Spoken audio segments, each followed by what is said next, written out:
Hello students, today we will study magnetic field due to current carrying loop. Magnetic field due to current carrying loop. Consider this is a current carrying loop and the radius of the loop is capital R. This is center of the loop and this is axis of the loop. Suppose we have to find the magnetic field at a point P. The point P is on the axis of the loop where we have to find out the magnetic field. Okay? For this we will consider a small element dl of the loop, and the distance of the point from the loop is small r. Let this angle is phi. This angle is phi. Clear? Okay. Suppose this distance is x. That is, we are going to find out magnetic field at a point P on the axis of the loop at distance small x from the center O of the loop. This is clear to you? Okay. According to Biot-Savart law, whenever the magnetic field is to be calculated, we will use the formula B is equals to mu naught by 4 pi integration of I dl sin theta upon r square, where see this is B is equals to mu naught by 4 pi I integration of I dl sin theta upon r square, where this dl is the small element of the wire and theta is the angle between dl and r. Theta is the angle between dl and r. Clear? Theta is the angle between dl and r. Okay? Now see, here what is the angle between dl and r? Actually this angle is 90 degree. Is it clear? This angle is 90 degree. I can show you this by using my wristwatch. Just wait, I am showing you. Wait there. Suppose this is a circular loop. Clear? Suppose this is a circular loop and this is dl. What is dl? dl is the small element of this loop. dl, this is dl, small element of the loop. Now see, this is like this. This is the small element of the loop. This dial is the dl and this is small r. Then see what is the angle between dl and r. You can see this is dl and this is r. The angle between dl and r is, you can see this is dl, this one is dl, my thumb is dl and this pen is r. This is like this. If we are taking it in upward direction, there is no change in the angle. Sidewise there is no change, only we are taking it up. Then you can see this angle is 90 degree. Then the angle between dl and r, actually this is two-dimensional diagram and we need three-dimensional diagram. The angle between this one is dl and this is smaller. If we take it like this, then the angle between dl and r is 90 degree. Then the angle between dl and r, this side angle is 90 degree. Then theta in this case is 90 degree. Clear? Okay. Now this small r is the distance from the dl. Clear? Then substituting these values, we will solve like this.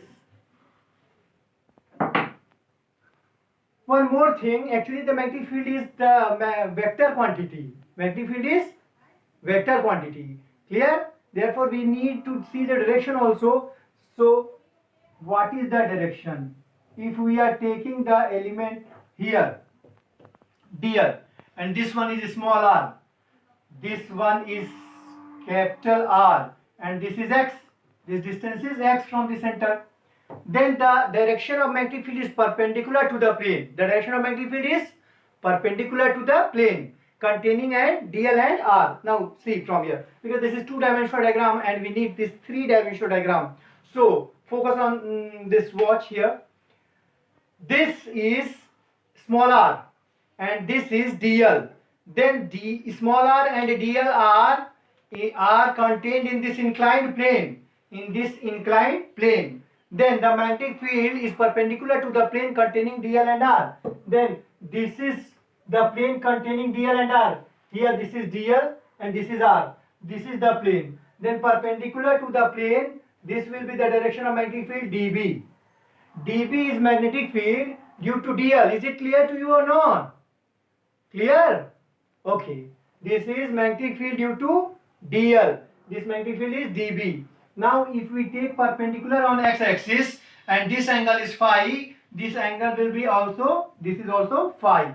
Now we can resolve dB into two components.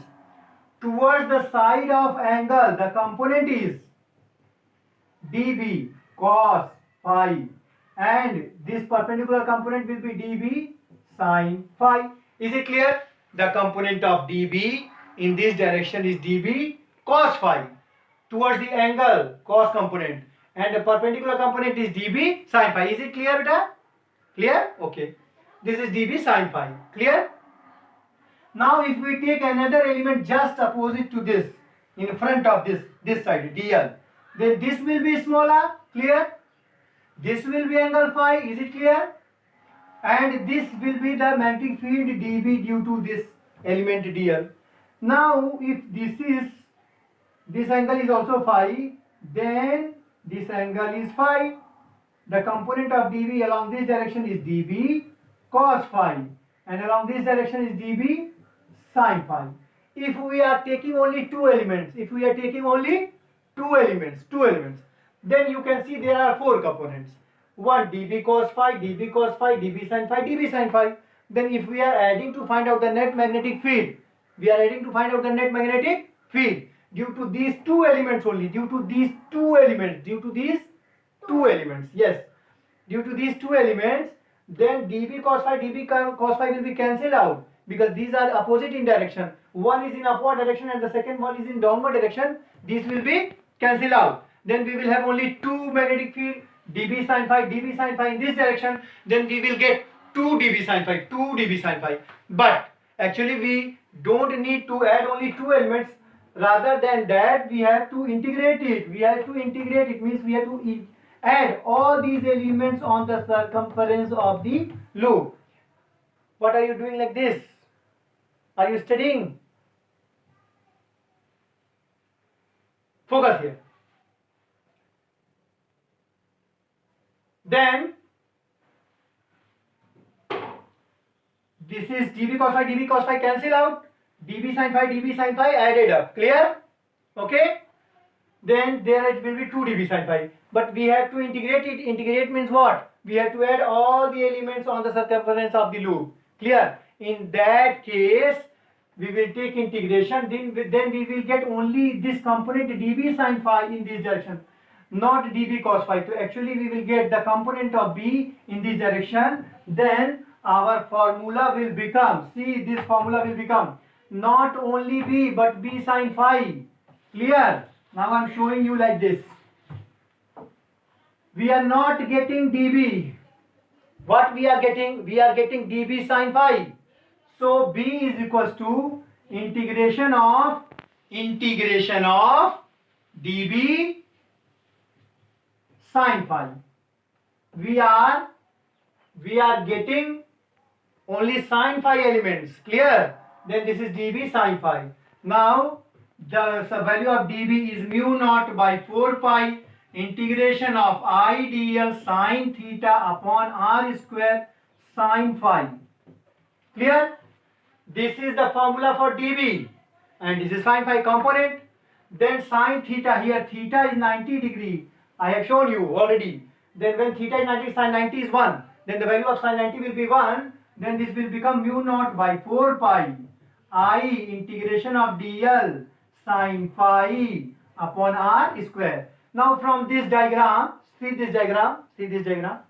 From this diagram, this is small r, this is x, and this is capital R. Then this is phi. What is sin phi from here? Sin phi is perpendicular upon hypotenuse. Then this sin phi will become perpendicular upon hypotenuse. Then we will get mu naught by 4 pi I integration of dl. What is sin phi?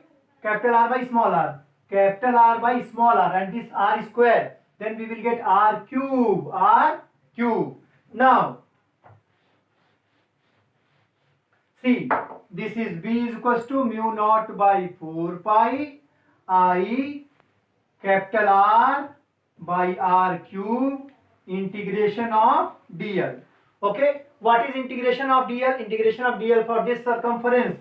This is dl, then total length of the circumference is 2 pi r. The radius is capital R. Then we will get mu naught by 4 pi I capital R by R cube, and this is 2 pi capital R.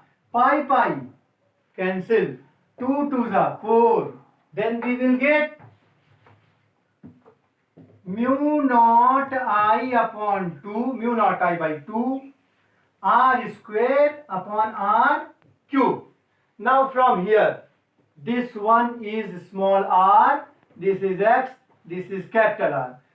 Using Pythagoras theorem, from here, small r square is equals to x square plus capital R square. Then small r is equals to x square plus r square whole power 1 by 2. Taking square root both sides. So this is for square root. Clear? Then r cube is equals to x square plus r square whole power 3 by 2. Okay, then only substitute the value of r cube from here. We will get mu naught I by 2 r square upon r square plus x square whole power 3 by 2. This is magnetic field due to the current carrying circular loop. Thank you.